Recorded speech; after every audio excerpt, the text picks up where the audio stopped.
When Bill first asked me to come out and tell a story, I thought he was talking about the one where Jimmy lost a giant wahoo in the middle of a fishing tournament.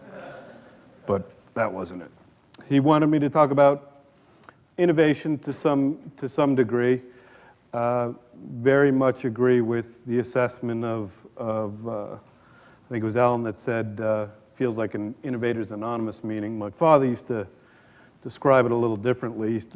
He used to talk about innovators in terms of pioneers, and he used to say you can tell who they are because they're the ones with the arrow in their butt. So oftentimes feel that that's sort of where we are. So I want to tell a little bit of the story about TopCoder. Initially, I don't want to get into too much. I think Bill did a good job of describing the business, and I'll be happy to talk about it offline. But generally, we're trying to accomplish a number of things, the biggest ones being cultural, and the biggest ones having to do with work, and having to do with how work will get done, at least in our estimation, in the future. My feeling, and I think most of our feeling at TopCoder, is that the nature of work is changing, is going to change dramatically, and that it's going to become much more like play, and that to keep people interested, to keep people productive, to keep people happy at what they do, isn't going to be the same paradigm, if you will, as we've used in the past for work, meaning that people went to a place and they were told what to do, and they did it. And they felt good about doing it depending on the performance review they got or how much they accomplished or what have you. But they got very little leeway in choosing what they did, how they did it, or really being able to differentiate themselves from the crowd. The other major component of work we feel that will change is that it won't be done for any particular organization. That people do have inherent talents that they like to develop, that they like to apply those talents to many different problem domains, and that they want to be able to do that outside of the purview or the control of any one entity. So what we've tried to create at TopCoder is a community that does work, in our case in the software space, that does work in a collaborative format. So we've come up with a basic definition of virtual work, which we think applies very broadly.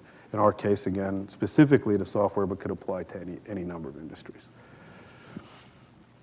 So what is the community in terms of a virtual work community?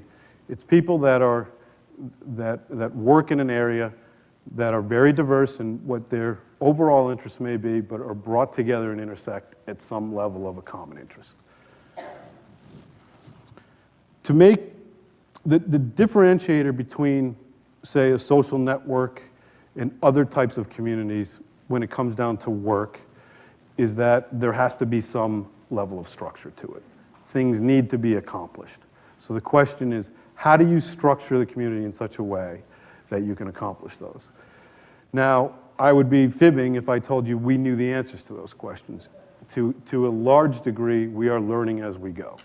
Sort of back to the pioneer innovators comments, we haven't put nearly as much deep think into this, I would say, as many have. What we sort of do is do it, figure out what works, and then get rid of what doesn't and keep moving. One of the things that we found that works is some sort of common set of values. That in order to bring a community together in terms of trying to get something productive done, is there has to be some set of common values. And they can be anything from caring about the environment to caring about each other. In our case, it's much more the latter. And what you see is people giving their talents, giving their efforts, both for profit and not for profit. TopCoder is very much comprised of things that generate revenue and generate money for members, as well as things that are just pure fun. There's also a huge component of education in it. And the ability for someone who knows how to do something, or knows how to do it well, and be able to teach others how to do it, particularly people that are interested in learning how to do it, is extremely powerful. We weave all of these into a set of values that allows us to grow our community. And we often talk about diversity. Diversity is a very good thing. Diversity allows different points of view to come at any given problem. What diversity means, though, is to a very large extent, you are dealing with different points of view, different backgrounds, different countries, different languages, so you end up in a herding cats problem. Again, that becomes whoever is trying to build the community, and oftentimes you get to start the seed, and then the community does what it's going to do from there. Becomes a herding the cats problem in the structures that you put in place to help that happen.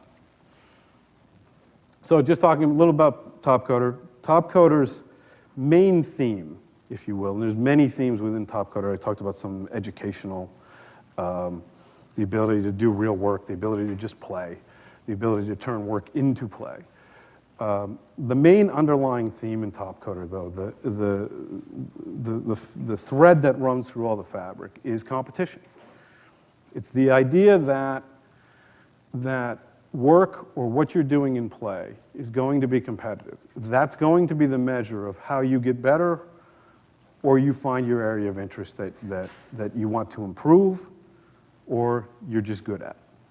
So as I go through this, keep in mind the whole underlying theme in everything that happens in TopCoder is competitive. Competitive, though, not in the sense that it's a dog-eat-dog competitiveness. Competitive in the sense that there are players who are on the top of their game, and there are people who want to learn to be on top of their game. And competition helps that happen. So this is just the growth of the community, the growth of the company. I won't spend a lot of time on this. Clients. Process. Talk a little bit about process. Again, we are creating, to a large extent, a large part of the business model, we are creating fungible things that are delivered to customers.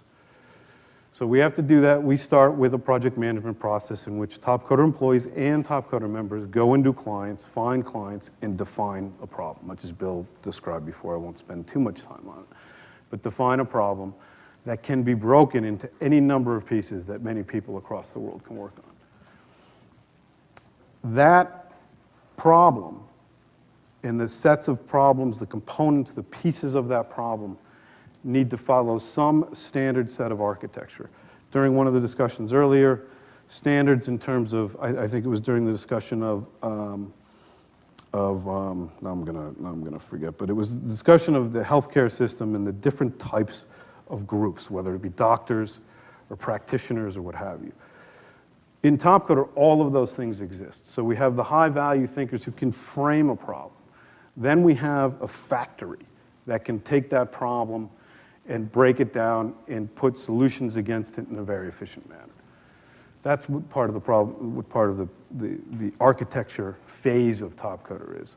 Very much like taking a puzzle apart, looking at it as a set of pieces, solving for each of those pieces, and then putting the puzzle back together.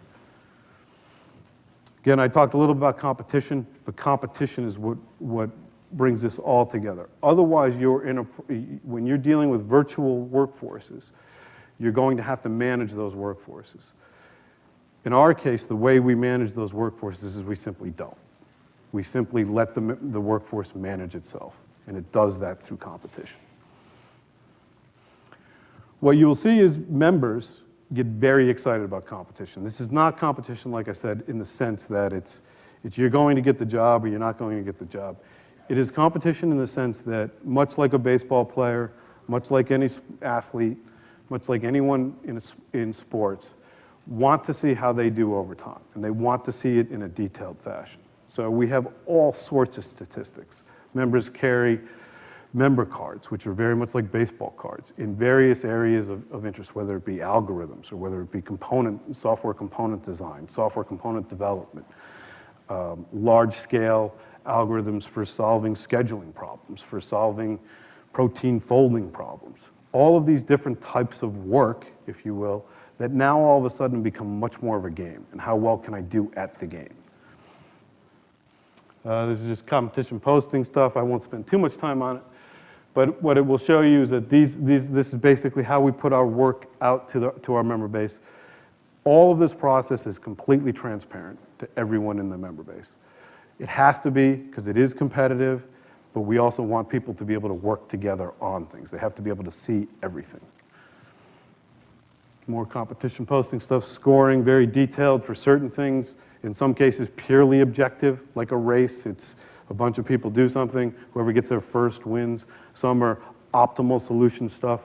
I've got to solve for many, many, many cars or many, many, many people that need to find cars. How do I do that? Is there a perfect solution to that? Probably not. Excuse me. Is there an optimal solution to that? Most definitely. So how do you measure optimal solutions versus perfect solutions? All of those types of things are how we go about the different problems that we address. I will say this, most of those things, in terms of innovation factories and so on, come from our member base. We will say, we want to do this, meaning we want to set up a structure that allows us to solve these types of problems. How do we do it? Inside the company, we may not even know. Testing, competition management, big part of TopCoder, and all of our infrastructure built again by the members is managing all these various types of competitions. Assembly is how we put things back together, deliver them to our ultimate customer.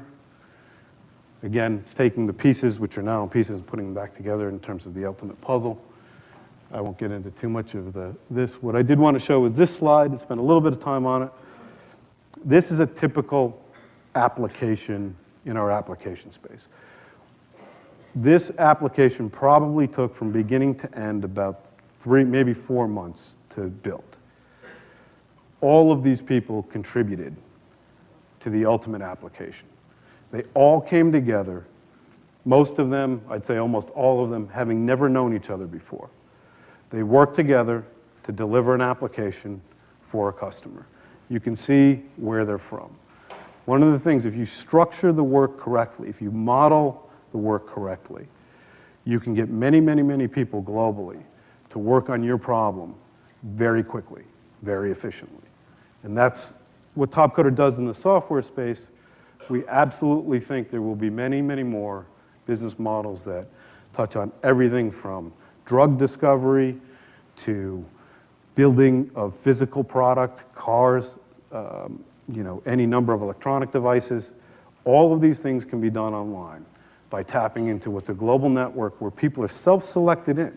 All of these people, none of them, were given a task to do. They were all told, here's what the tasks are. Do you want to do them? What's amazing is they come in and they say, I know something about that. I know something about security. I know something about databases. I know something about various aspects of this problem, and I want to participate in that. And then they participate on different levels. And some of our competitions and some of the people that participate in here is an individual competition. They're competing individually with others. In some, it's team competitions. They form a team where they self-select a captain, they self-select the rest of the team members, and they compete against other teams. So you can see it works on various different levels. It gets a little hairy in terms of how you structure all this. We learned that, like I said before, very much by trial and error as we went along. The last thing I want to show is a quick, short video of that we bring these folks together physically as well as virtually at different times in the year, and you can get a sense for their interaction in very much a sports kind of a metaphor. And I'll leave it with that.